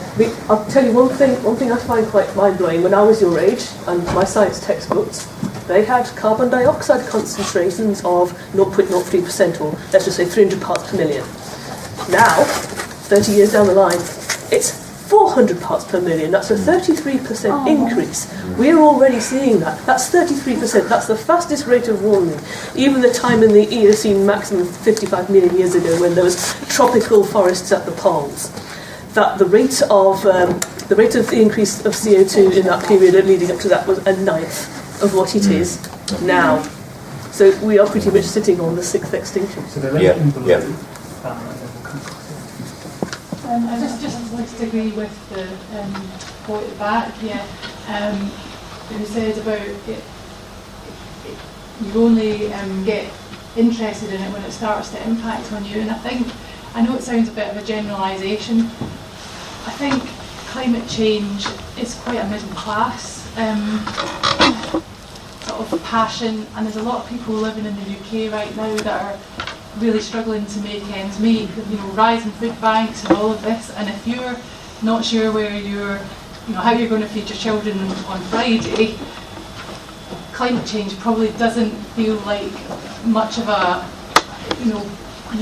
it's a worry for you. In your life, it doesn't feature in your life, and I know that's a generalisation, but I think the way with universal credit and all that coming in, there's a lot of people who it's just not on their radar. No, exactly. Well, we've got to help them to I know, see. absolutely. But help them to see that the same people who are responsible for universal credit are responsible for climate change. It's not a generalisation, it's something that happens, it's a global thing as well. Like, people blame countries like India and China for their emissions, when really they're going through an industrial revolution. They're just the same as we did, and they're developing countries. Us being the developing superpowers of the world, it's up to us as countries in the developed Western side to really say, we're going to take control of this, you guys follow our lead. Because if we're developed and they're developing, what are they going to do that we can't? I agree with you, but I think there's a lot of people just now in the UK that it's not their main concern. So the lady in the red at the front, and then we'll go back. Sorry. Sorry, I'm just going to say also, with places like India and China, how many corporations outsource their work to those countries? Exactly. So sort of it's leaving our doorstep. They're all transnational corporations based here and based in America, who then put their factories in places like that, where labour is cheap, where the policies aren't as strict, that then go and pollute those places, but then blame them for the emissions. And also in India and China as well, they might have a higher emissions in terms of nominal amounts, but you have to realise the population as well. Exactly. On a per capita basis, it's far lower than, say, UK, United States, Australia, all the other developed countries. That's interesting the way the media tries to spin it. They talk about, oh look, China's the main polluter, we're fine. But actually, on a per capita basis, the developed nations need to do more to reduce it. Well, sorry, what I'm going to do, we've got a councillor, right? This guy is worth his weight in gold. We've got an opportunity to decide what it is this group wants to do, what message you want to send, and he can advise us maybe as to whether we're thinking along the right lines. So I think we should continue this discussion, but focus it around what's next as far as this group goes. Sorry, but we've only got 20 minutes left, unless we run over. But I mean, we might well run over. But anyway, do you mind if you just step to the side, and if I just show you some ideas, and we can get Councillor Bailey's feedback on whether these ideas are good, and also your ideas. So these are just no a pressure few. then. There's no pressure. No pressure. So the original idea for this came from Alastair, who told me, which I didn't know about the climate emergency. 41 councils in the UK have declared a climate emergency. So there's a resolution passed in a council that says, we are in a climate emergency, and the main aim is to build public awareness that we need to do something. There are no councils in the West Midlands that have done this. Solihull tried to do it, and the councillors blocked it. And there's a list there. So that's one possible thing that we could ask the councillors to do. And Wales and Scotland have both declared national emergencies, is that right? Welsh Assembly and Scottish Assembly both declared national emergencies. Another thing that you can do, I mean, one way that you can express your opinion is to create a petition. So at least 5 people need to sign a petition before it's valid. If you get 10,000 signatures, then you can ask a senior council officer, such as the chief executive, to come to a public meeting. If you get 15,000, the full council has to debate your motion. So, and there's a link here. This presentation will be on our website. Add to that? Is that all right if I add to that? Sure, absolutely. I did a lot of petitions. You're right, 5 people need to do that. But you can get a councillor to actually sponsor that petition. I've done over 40 so far. And what you do, that means that you are responsible for that petition. So first of all, it gets declared at full council, which will be tomorrow afternoon. And you simply say, I'm going to stand up and talk about this petition. Then it has to go to a cabinet member. And when it goes to a cabinet member, it's a public meeting. And you can talk about it, and so can the people who have signed this, 2 or 3 spokespeople. So it actually gets debated within the council system. And actually, we've got 2 parties here, Conservatives and Labour, as you know, and you can actually persuade one of them to actually have it as a debate. So without that, you can even have the debate within full council. if one of the sides want to do it. So anyone can do that. Is that something you'd be interested in taking forward? Well, it's something to discuss because I'm a member of the opposition, just for a point of reference. There's not that many of us, but we do put debates forward because we feel it's our duty to hold the council to account on whether it's a Godiva fest or whatever is going on at the moment. But that's what we do as a job. So you could approach a councillor to do that, or you could go to the two party leaders, both parties, and actually present that to the party leaders. So that is an option for you. I have a question. Okay. How does this whole submitting a petition work, and how do we make it go live? Because I actually submitted a petition before these strikes. Yes. To just put through get as many signatures as I can and get every student in Coventry authorised their absence if they want to come to the strike, because Edinburgh did something like that, where they allowed every single student who wanted to come to the strike with parental permission and with a letter to go along, completely not worrying about any sort of penalisation that they'd get for it. I submitted that, and I even sent an email on the same day to the petitions office to say, can this be put through urgently? It's something that's happening soon. I want to get as many signatures as I can on it so this can actually be a thing that happens.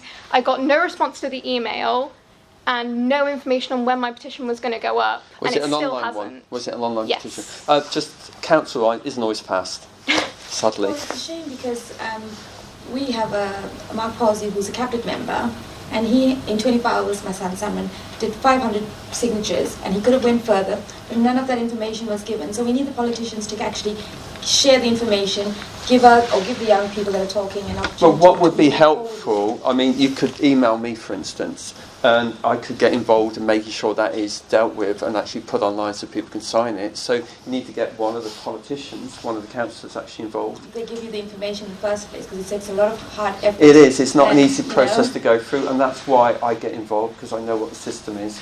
Are there actually emails online then that are readily accessible? Because obviously somebody like me, now that I'm here and I know this information, when I go and put a petition through, I'll keep that in mind. Yeah. But for other students, say, who are going to be new to this movement after today, and if they want to put a petition through and they won't know this information, is it readily available? It is, because you can go online, that is the site, that's correct. And I think there should be enough information to tell you how that works.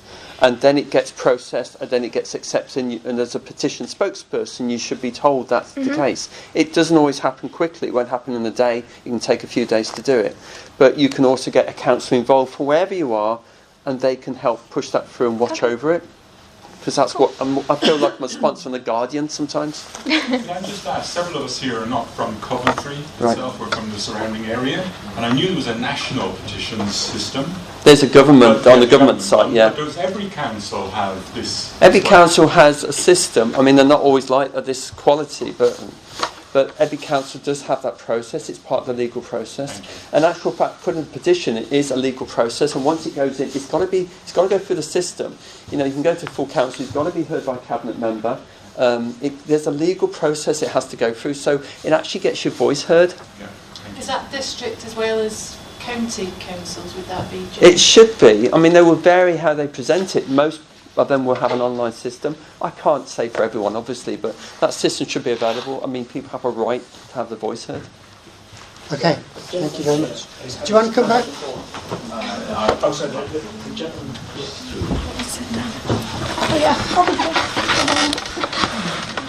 I'm a supporter of a group in Coventry called Coventry Older Voices, and we were concerned when the City Council ended ward forums. I used to attend those in Hillfields, and on a building in that area with these words: somebody can't do everything. Everyone can do something. I'm currently involved in seeking a reply from a local councillor to my submissions in this City Council publication, getting in touch. There are undertakings in here to reply within 10 working days. It isn't working. These are available from the library. I urge you to get your voices harmonised and make use of this opportunity.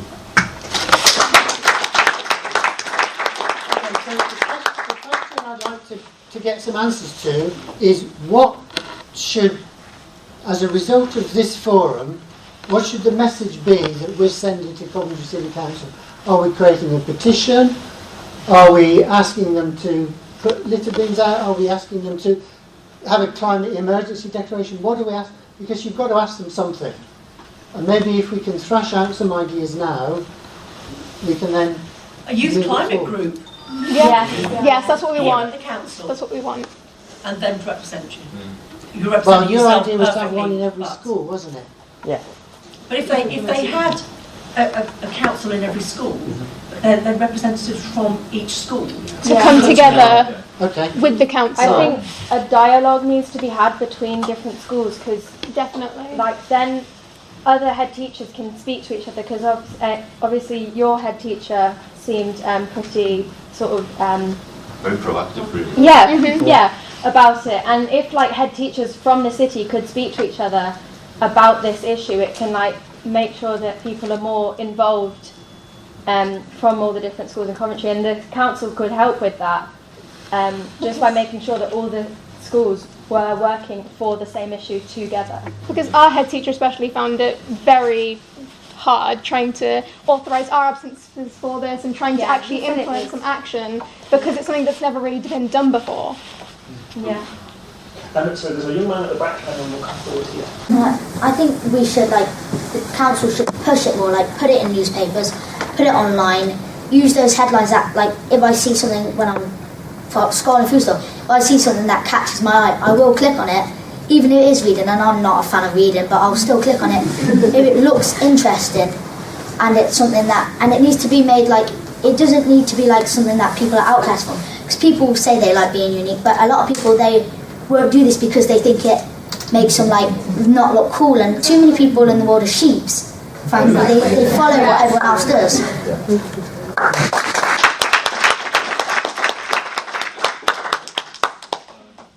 I think if you declare it as a state of emergency, that'll get the attitude to change. You know, when we called it global warming, that honestly that didn't have enough negative connotations. You know, people thought, oh, it's warming, it's not just gonna be a bit inconvenient. If you describe it as an emergency, people might think, oh, now it's coming, now it's going to change. So it's the words that we use about it will change the attitudes that we have. Yeah, climate crisis. Yeah, crisis. Change has connotations of being subtle, of happening slowly. Crisis thing, we have an idea. Oh, now it's in my face. Now I need to do something about it. It has to have a strong impact. Yeah, it seems quite urgent as soon as it's a crisis or an emergency. Like global warming, you feel like you can walk outside and just get a suntan straight away. Yeah, exactly. That doesn't seem like the worst. About the knife crime, we're not calling it a knife crime. We're calling it a knife crime crisis. Brexit, people are calling it an economic crisis. Yeah. Crisis is a word. Why aren't we using it? Very nice.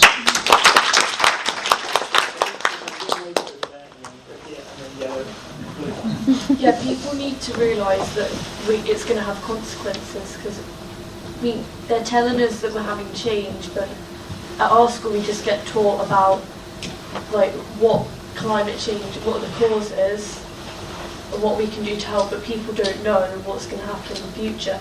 Because if people knew we were going to have these wars and the refugees, they'd be more likely to want to make a change. So I think the council needs to be putting it in our faces, like just the cold facts that we need to do. Thank you.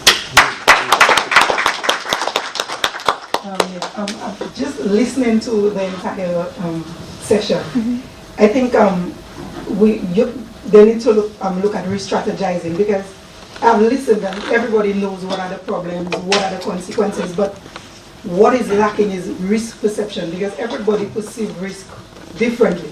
So if, for example, with knife crime, if that is what is their immediate risk, that is what they will value and that is what they will work towards.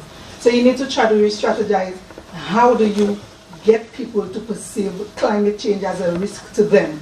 So even if you go to them and say, okay, this is what is happening, if you can prove to them how it will affect them, they won't listen, because right now, knife crimes are what is more prevalent. For example, with international students, it is what we want to know about, because I'm coming into a country where I do not know much about. So I would like to know about the crimes, like what areas should I not go to, and how should I basically how should I live in this country. Yeah. So I think you should re-strategize and look at ways you could get people to perceive climate change as a risk to them, to their family, and to their livelihood. Maybe if you look at that way, you may be able to impact a lot more people. Yeah. Talking about how we can get people to think of it as an emergency. I don't know if anyone saw the old Australian smoking adverts. The Australian government decided after a while that they had enough of smoking, and they made a very, very graphic, detailed video of what happens to you every time you smoke. And that video shocked a lot of people in Australia, and that stopped a lot of smoking. And I think if the government was to create a similar video, or let's think about it, the government's not going to do this, are they? So yeah, so if we were to create a video that shows what will happen to the Earth in the time after the 12 years goes by, I think people would find it more urgent, because it will scare people, and the only way to get people to change is to scare them. If we scare people, people will want to change, because people don't want that to happen. And I think that younger people are more involved in this, because younger people know that this is their future, where I think older people, they, like most politicians, they just care about getting the money, and they're not going to be around after. Most politicians now are much older than, we don't have many young politicians anymore. And after these 12 years, most of them will be gone. We'll have a new set of politicians in, but by that time it'll be too late, because those politicians would already be gone. They would have had their money. They would have passed on what they need to pass on, and it's not going to affect them in any way.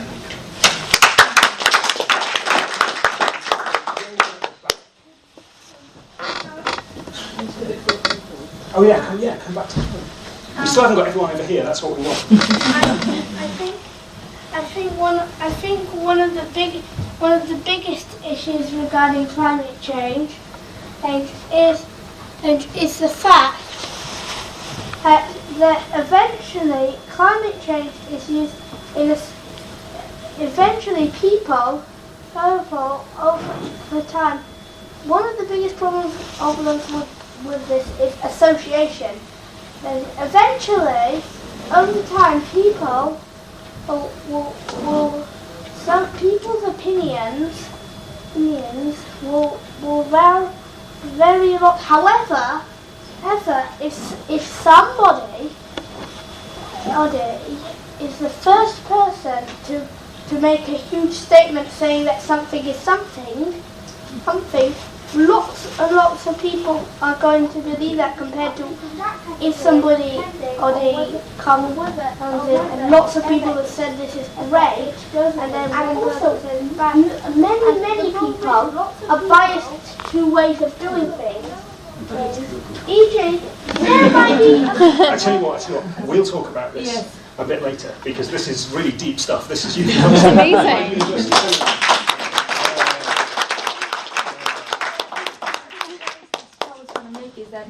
Not always persuasive people are saying the right Yeah. things. Yes. And that was the big mystery, because we look at all this celebrity culture, and as a parent, I like, oh my goodness, why is this person saying that? Because everyone else is just going to do the doing. But, then equally you'll get the same kind of celebrity in a different category saying different things, and then the young people go, oh yeah, it didn't seem cool when my mom said it, but because that person said Yeah. it. So, absolutely right. Nice, yeah, thank you. Please. Me. You had your little while ago. Oh yeah. Okay. Sorry if I stumble with my words. I completely forgot what I was going to say. Oh yeah. So I think the declaration of a climate emergency sort of harbours the idea that the climate crisis is an objective thing, and then it shouldn't be something that kind of polarizes left or right, because I think people discussing and promoting the change and the need for preventing the 12-year climate crisis, I think it's something that has connotations of being left-winged, or being like you said, snowflake, or being a snowflake generation. But I think if we make this a climate crisis, it kind of collectivizes the idea that this isn't something that's subjective, and it's not something that should polarize us, it's something that should bring us all together. Councillor Bailey, if you could force some cross-party coalition on this, maybe. Sometimes works. Yeah. So I think I was just going to say, I think that it comes down to education on not just like secondary school and primary school, but also post-18 things like university. And I think the council should encourage the communication between people who are older, who might have more information on it, to secondaries and primary schools, and encourage that, because obviously we don't know everything, and people like you, if you came in to not just secondary schools but primary schools as well, to different places in the city or just in general, that they'll understand more the actual importance of everything.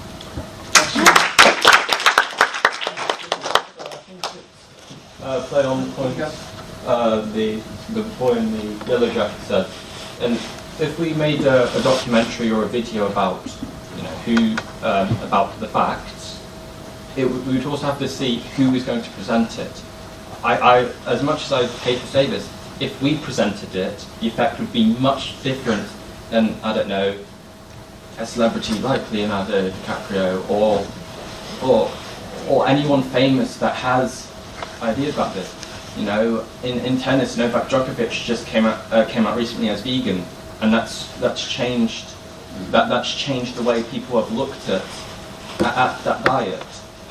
So if you need the celebrity to present the facts, because honestly, people don't care about facts, people care about who's saying what. I think it's about striking a balance as well, because if there's a real mix here, because with celebrities and with politicians and everything, it's great because the words that they say have influence. People listen to them. However, it's also good to have local voices, young voices, because then you have that reassurance that what they're saying probably isn't scripted. Because a lot of people, when celebrities say things, there's negative backlash, like, oh, you don't really mean it, you're a paid actor, blah, blah, blah, you're just saying these things because you've been told to.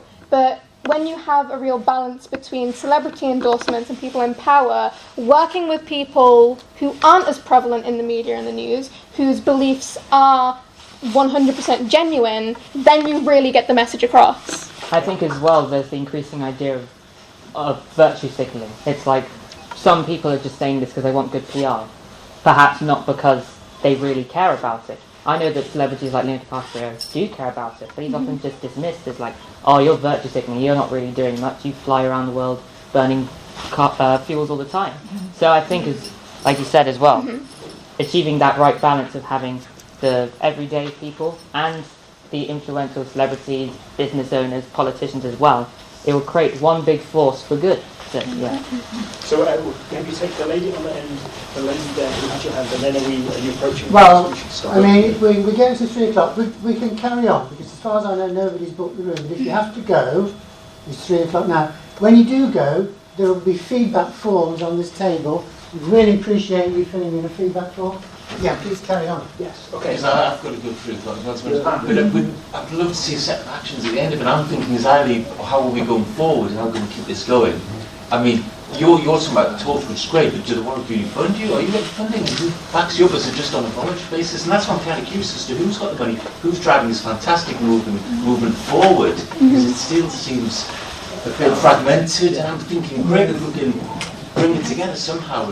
Yeah, that would be good. So just a declaration of transparency, totally unpaid volunteers. This is not a university project. Yes, okay. I want to go there. Can I just say, I was with a group of old people last night who thought I was rather bonkers coming along to a meeting like this. Now, they'd have changed their minds if they'd just been here with these young people. They're an absolute privilege to be in the context. Thank you. Thank you very much indeed.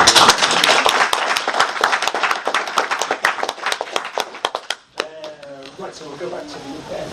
I'd say, but there is the thing is, negative views on things are often attached to one bad doing. So there's a huge thing out in the media right now that Ariana Grande, she's overtaken the Beatles. She is a vegan, she's vegan, she does a lot to do with that. Her drink that she has just recently released with Starbucks contains egg. And that is a massive thing. People are now massively focusing on that, and they're going, well, it contains air. Somehow. And it's people are saying, oh well, you falsely advertise because you think that's what's going to make you popular. So I think the thing is we need to find the balance between the people who are speaking out, like Leonardo DiCaprio, who 100% believes in the cause that he is talking out and speaking out about, and then local people who are voicing their own opinions. And I think there needs to be a mixture. So super inspiring to hear from all of you. I'm so glad that I came today. But in terms of what the council can do, I don't want this to be wasted. That all this effort and time has put into all the research that you've done, and nothing is followed up. So a representative from schools, perhaps, who can come to meetings and talk and get things done. And also, we've already seen and heard that you don't know how to get a petitioner for money. Give them this information. Let them find out about things that are to do with climate change and will affect them before it's too late. You know, we don't want them to go into the city centre and want the trees to stay because of the carbon emissions and then see they're all chopped down. You know, these are the kind of things we want them to know about, to be able to do something about beforehand and not let this be wasted, really. The young man in black goes together.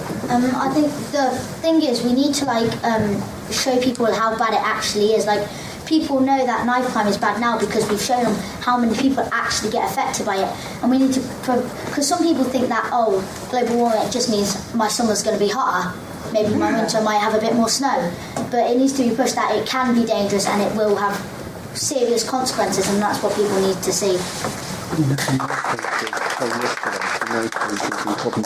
I think the main message I want to portray or give over to the council is that they're a council that's working to, I guess, build and help Coventry in a way, aren't they? And they're there to help the living standards of people. That's what our government's for. But there will be no living standards and there will be no city if climate change continues the way it is. We won't be here. This won't be here. Everything we've progressed over the years we've been here, good and bad, will be gone. And I think that's the main message that you've got to think about. That it could be longer. Yeah, we might, if it continues this way, we won't be here, and that's the thing. That's the main message that scares me, because I'm scared for my children and then their children and the rest of my family generation, that they won't be able to have a life here, and that they won't be able to live happily here because there will be no here. Thank you. Well, in the first place, apologies for my English. Can you stand up? Stand up, please. Thank you. I was going to say apologies for my English, it's not perfect, and also apologies because I'm very envious of your confidence in speaking in public. I love the emotion of speaking in public, but it normally also comes with difficulty in expressing opinion.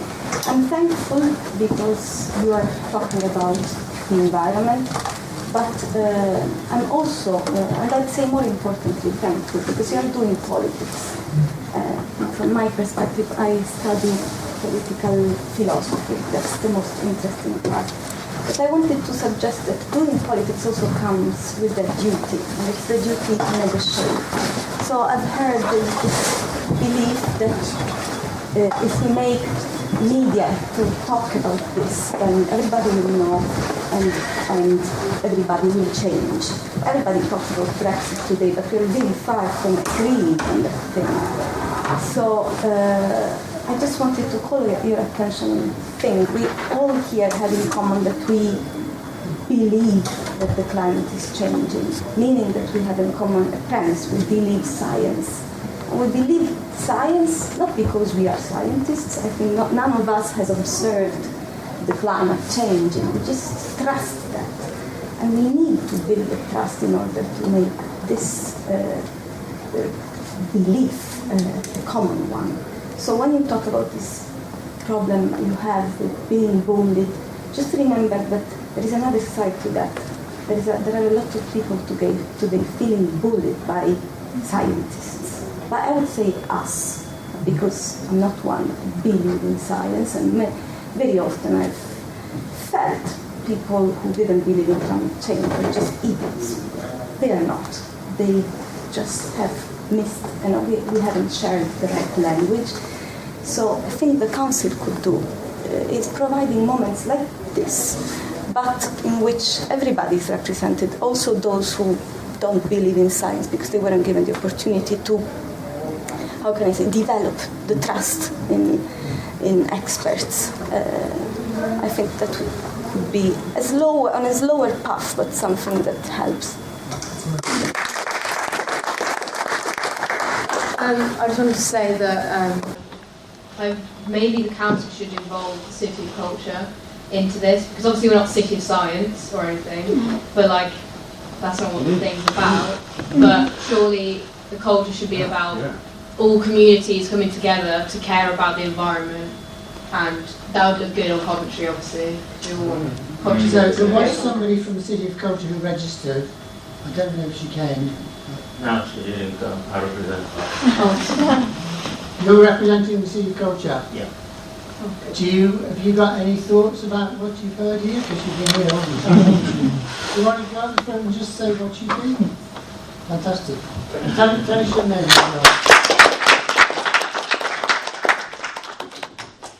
My name is Prudence. I work for City of Culture as a senior finance officer. Being to come and represent was Laura Macmillan, who's supposed to come today. She's the operation manager, but she didn't come in the meeting, she couldn't attend. So I just came to represent her and hear what the young fellows have and to go and report back to her. I would like to say thank you for all the points you bring up. And we've been thinking about the same thing in the City of Culture as well. Myself, I mean, part of the, how would I call it, is kind of green, make the city more green, how to reduce the risk on the climate change, and put a policy in place for the whole city. It's something we are thinking of, and we put things in place to help people more understand the risk, going forward, how it's going to affect not only the city but the whole world. But we would like to put it in place first for the city where we live in and make it more bigger. For my young sisters and brothers here, I would like to say, don't give up in what you're doing. Because in everything we do in life, there's always someone who will be somewhere telling you what you're doing is not good, and you've been bullied whatever you're doing in the life. And sometimes we think that celebrity, they don't get bullied, but they must well get bullied because there's someone in the line, people don't like them, what they're doing, and so on. So thank you very much for inviting us. David, and then we'll come back to Yeah, I was just going to say that perhaps one of the possible outcomes could be to ask Coventry Council if they would appoint an education officer or give their education committee some kind of responsibility to ensure that schools do run lectures on climate change or appropriate teaching. I don't know if that's a possibility. Well, why don't you start a petition off? Is that the best way to get? It's a guaranteed legal process. Okay. Okay. And it has to be processed for the council system. They can't avoid it. Okay. We'll do that. It's something to think about. Yeah. So what we should do is put some words together, circulate it among the people that we've got emails of. So if you haven't given us your email, give us your email. Yeah. And we'll agree on the wording, and then we'll move that. We'll submit it to I'm happy to check the wording for you. Fantastic. Wonderful. Thank you. So should we try and maybe round off, so we'll take the hands that all seems.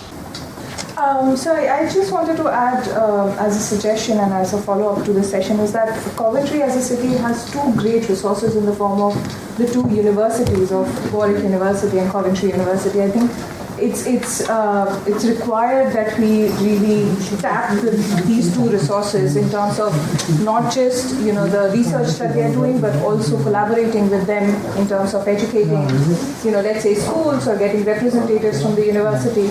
I also say this with some experience because I've been working with the Wuppertal Institute of Climate Change in Germany, and they have this model where they have collaborated with the Wuppertal Municipal Council, and they carry out these experimentative projects within the cities in collaboration with the citizens or with the city dwellers.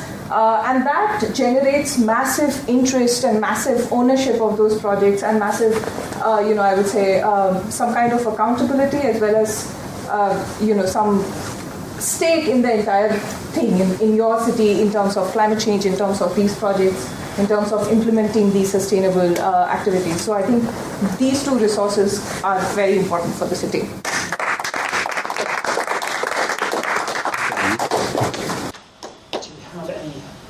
I guess waiting stage final. You should say what I'd like to.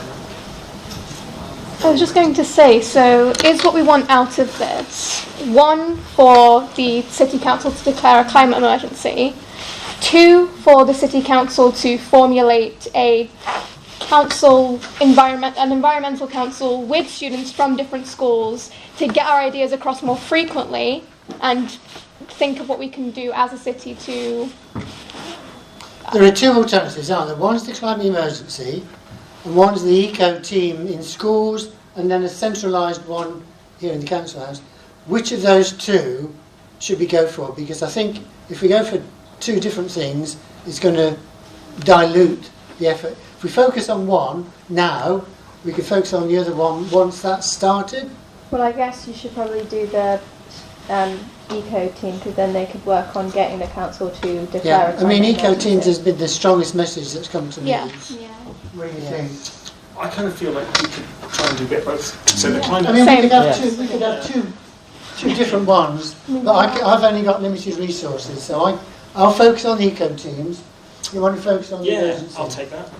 I think the emergency would reach everyone, whereas the eco team wouldn't. So I believe things like I don't know everything that goes on in the council, but I only know the stuff like that I'm interested in. So if that was about, that would be something that not many people would know about. Whereas the emergency, declaring that, a lot of people would know about that, and I think it would force a lot of people into action. Especially because if you hear the words, Coventry City Council has declared a climate emergency, even the people that don't know about it, as soon as they hear that news, they're going to be like, oh, it's an emergency. I might educate myself on this, because it is something pressing. You also take account of what's more likely to succeed. It's possible that the council might balk at declaring an emergency, but might be willing to do the less dramatic thing. So I know that there are other people, officers in the council, who are interested in the idea, and they're going to a conference in a few weeks in Lancaster. I'm going to try and go to. What's that meeting in Lancaster? So it's for people interested in getting, because there's 40-odd local authorities that have made this declaration and then created a policy for carbon neutrality. So if you go to our website, so it's unacov.uk. It's on there in the events list. Yeah, great. And we can make sure that's shared. So okay, fantastic. I would like to add something. Yeah. Final word. I think a good way of doing it, in a way to include both ideas, both the climate emergency and the eco groups, is by having the City Council declare a climate emergency. By doing that, they then call upon the establishment of a dedicated team of people, that's people of all ages, to now directly address this climate emergency and pull everyone's ideas together and work for this good cause. I'd really like to say, you can stop behind and chat if you want, but I think we need to draw it to a formal close. I've been overwhelmed with this event. It's been fantastic. Really like to thank you and everybody else who's had to leave early. And this will move forward now. We've got a direction, and we'll take it forward. Thank you very much.